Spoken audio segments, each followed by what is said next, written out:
वालिदैन कुछ दिन रहेंगे, इंतकाल फरमाएंगे, आपका सगा भाई आपको सलाम नहीं करेगा, आपके रिश्तेदार आपको नहीं पूछेंगे। जब तक हड्डियों में दम है, वालिद तड़प तड़प कर मेहनत करके आपको खिलाएगा। Once he leaves the world, then nobody is there for you to care. आपका केयर करने वाला कोई इस ज़मीन पे नहीं मिलेगा।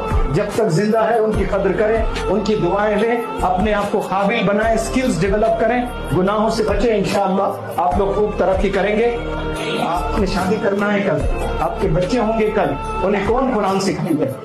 अल्लाह हिफाजत फरमाए। आज कई नौजवान बच्चे सूरह फातिहा से महरूम हैं, पढ़ने नहीं आता है सूरह फातिहा। नमाज का तरीका नहीं, बाप का जनाजा है, जनाजे की नमाज की दुआ नहीं आती है नौजवान को, 100 गाने सुना देते हैं, डांस कर देते हैं एनुअल डेज में, स्कूल डेज में, लेकिन नमाज का तरीका नहीं, जनाजे की नमाज नहीं, बाप की नमाज, जनाजा पढ़ना नहीं आ रहा है। क्यों?